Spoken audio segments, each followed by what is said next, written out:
Di video kali ini kita akan membahas bagaimana saya menghasilkan $1.000 pertama dari bisnis online dan ini di part 1 dan kita akan cek studi kasus kali ini. Ini terjadi sekitar 2008-2009, jadi awal-awal banget. Saya mulai di bisnis online dari belajar dari nol dan menghasilkan kurang lebih, seingat saya, sekitar $1.100 kurang lebih seperti itu dari Indonesia. Jadi murni PC dan koneksi internet atau laptop. Oke. Dan ini bisa dibilang breakthrough pertama saya di bisnis online. Dan gimana sih ceritanya? Ceritanya akan saya sharekan di next part bila Anda suka. Oke, Anda bisa request. Dan namun di sini saya akan sharekan studi kasusnya. Jadi bukan dari segi ceritanya, tapi studi kasusnya. Jadi logiknya atau logikanya, semua fakta yang ada, apa aja yang terjadi kemarin. Oke. Jadi kemarin sekitar 2008-2009 ini saya masuk ke program pay per call, jadi bukan pay per sale tapi pay per call, dan ini bisa dibilang jenis program afiliasi atau affiliate program seperti itu. Jadi intinya orang akan telepon lebih dari 1 menit, kita akan dibayar. Oke, jadi kemarin seingat saya di industri kesehatan. Bisa jadi kalau orang telepon konsultasi online seperti itu, yang mereka tanya seputar kesehatan mereka lebih dari 1 menit dan kemudian press misalnya 7 atau press 9 seperti itu, nah itu masuk secara otomatis komisinya ke saya, kurang lebih seperti itu. Programnya itu, dan kemudian trafficnya gimana?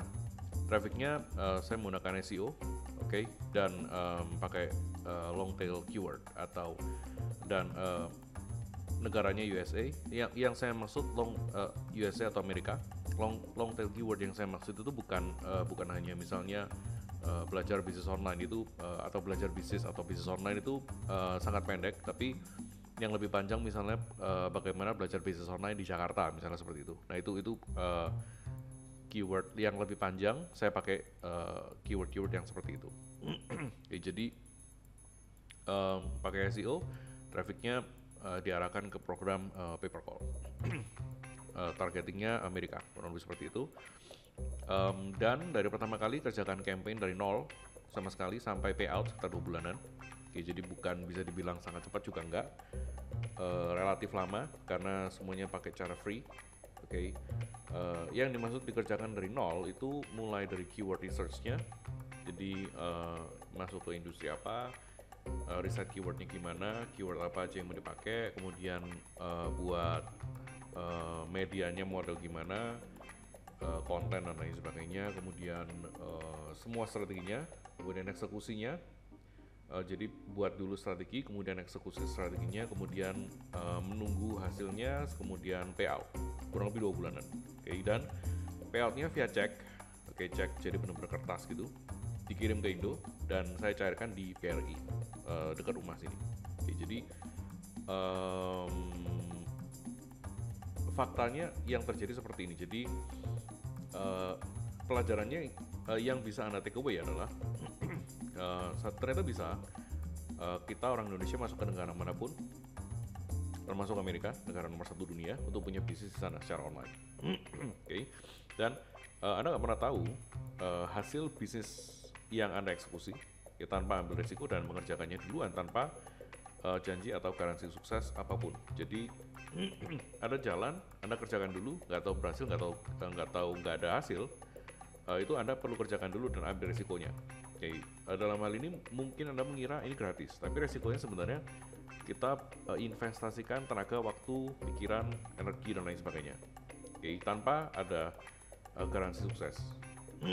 Oke, dan belum pernah dilakukan sama sekali sebelumnya. Oke, itu pelajaran kedua. Pelajaran ketiga, meyakinkan diri sendiri waktu itu bahwa bisnis online itu juga bisa menghasilkan tanpa batasan income.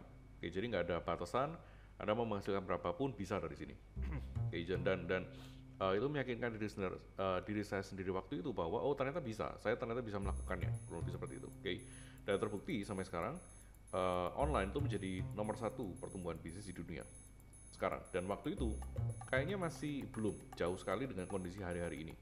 Oke, sekarang orang bisa dengan gampang ngomong bisnis online itu terbukti, atau mungkin Anda masih baru banget Jawabannya sangat-sangat bisa hari ini, bahkan itu jauh sangat lebih bisa ketimbang dulu. Oke, lebih banyak orang sekarang punya aksesnya. Oke, jadi pelajarannya seperti itu. Kemudian untuk pelajaran teknisnya tentunya adalah waktu ini skillnya adalah SEO, Search Engine Optimization atau Google Free Traffic dan lain sebagainya. Itu skill yang sangat penting dan sampai sekarang saya masih melakukannya yang model-model SEO seperti ini. Oke, itu penting sekali untuk Anda punyai. Singkatnya adalah skill untuk drive traffic, singkatnya seperti itu.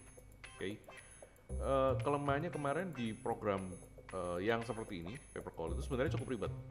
Ya, karena orangnya harus telepon, entah itu dia masukin nomor teleponnya sendiri atau klik dulu untuk telepon dan lain sebagainya. Jadi cukup ribet sebenarnya.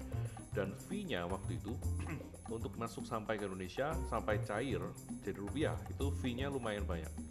Jadi fee-nya mulai dari mereka nyairin, kemudian walaupun masih $1.000 ke atas cairnya, cuman jadinya nggak kurang oke seperti itu.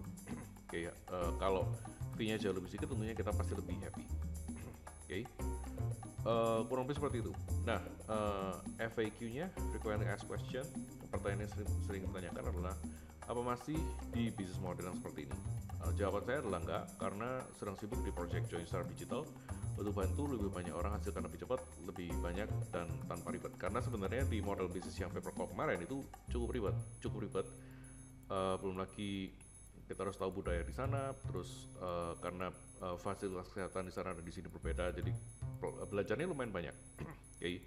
Sampai ke step itu belajarnya lumayan banyak. Jadi jawabannya adalah enggak, tapi ada yang jauh lebih cepat dan lebih gampang di Joinstar Digital. Affiliate program ya masih, dan itu juga yang saya terapkan di Joinstar Digital. Okay. Kemudian kedua, FAQ yang kedua, apa model bisnis seperti pay per call ini masih direkomendasikan? Jawaban saya seperti ini. Konsepnya sebenarnya menarik. Ya, konsep pay per call ini sebenarnya menarik. Cuman banyak sekali kelemahan dan membuat sekarang banyak program yang jadi lebih menarik ketimbang pay per call. Seperti yang saya kembangkan sekarang ini. Jadi pay per call menarik, cuman ada banyak program yang karena lebih simpel, lebih cepat, lebih gampang, lebih besar menghasilkannya. Yang lain jadi lebih menarik ketimbang pay per call. Oke, kurang lebih seperti itu. Kemudian ketiga, pelajaran nomor 1 yang ingin disampaikan di studi kasus ini adalah menurut saya yang nomor 1, memiliki skill itu penting. Okay. Memiliki visi dan sikap positif itu juga syarat sukses. Okay. Terlepas dari industrinya, model bisnisnya, apapun. Anda mau kembangin marketplace Anda sendiri, Anda mau buat dari nol, Anda mau join program afiliasi, Anda mau main Google AdSense, Anda mau main YouTube AdSense atau apapun namanya, ini penting. Memiliki skill itu penting. Jadi know how to-nya itu penting. Cuman memiliki visi dan sikap positif itu juga menjadi syarat sukses. Karena apalagi kalau Anda baru pertama kali masuk atau Anda belum pernah punya track record sebelumnya, Anda belum pernah punya hasil sebelumnya di area yang Anda baru masuki ini, Anda sangat-sangat perlu believe, Anda perlu percaya banget dan memiliki visi dan sikap positif. Kemudian jadi nomor 1 itu yang ingin saya sampaikan. Cuman tambahannya untuk menunjang nomor 1 tadi, yang kedua adalah poin kedua, mengerjakan hal yang baru sama sekali sendirian dari pengalaman yang seperti ini itu diperlukan sangat banyak energi dan dorongan mental yang kuat. Oke, Anda bisa bayangin mengerjakan ini tanpa tahu hasil akhirnya, itulah bisnis. Oke, jadi membiasakan yang seperti ini kalau Anda mau sukses di bisnis itu sangat-sangat perlu dan sangat-sangat penting. Apalagi kalau misalnya Anda biasa misalnya dulu kerja sendiri, Anda kerja ikut orang misalnya, digaji, hasilnya udah pasti, kemudian Anda mau coba bisnis sendiri, nggak ada yang garansi, dan Anda nggak tahu hasil yang Anda lakukan, proses yang Anda sedang lakukan, yang Anda sedang kerjakan itu hasilnya gimana, Anda nggak tahu. Oke, jadi diperlukan banyak energi, diperlukan banyak dorongan mental yang kuat. Oke. Kemudian kesimpulannya adalah bila ada program yang bisa membantu lebih cepat sukses, ambil program tersebut. Karena yang saya sudah alami dari kemarin itu bisa dibilang ribetnya di atas rata-rata. Oke, kurang lebih seperti itu. Kemudian 4, gimana rasanya pas pertama kali cairkan ceknya? Oke, ini akan dibahas di part 2. Bila banyak yang request karena ini sudah masuk sisi ceritanya ketimbang studi kasusnya, dan sejujurnya lebih banyak orang yang tertarik ke sisi ceritanya karena di sana ada banyak emosional, kemudian gimana pengalaman realnya seperti itu. Karena yang ini studi kasusnya adalah dari segi logiknya, kemudian dari segi dalam tanda kutip emosinya itu ada di ceritanya, jadi ketimbang studi kasusnya. Oke. Jadi gimana saat pertama kali input cek, kemudian sekian di fast forward sekian waktu kemudian ceknya ada di tangan, masuk ke rumah dan lain sebagainya. Oke, kemudian masuk ke bank dan lain sebagainya. Oke, kurang lebih seperti itu. Mungkin saya akan coba bongkar kalau masih ada file lama, screenshot atau foto ceknya kalau masih ada. Oke, next time saya akan coba, dan Anda bisa request kalau menurut Anda lebih Anda tertarik untuk tahu lebih detail ke sana. Oke. Nah, kemudian untuk income lebih cepat dari ini tadi yang saya ceritakan, Anda perlu cek joinstara.digital. Oke. Saya nggak tahu waktu Anda lihat video ini programnya udah jalan atau belum. Oke. Namun kalau udah jalan pun, Anda akan melihat jauh lebih banyak testimonial sukses di sini. Oke. Silakan langsung cek ke sini Bisnis Simple dan hasilkan hingga $10,000 dalam 90 hari di bisnis Brand Partners. Oke, dan profit pertama dalam 24 jam. Oke, sampai ketemu di next video.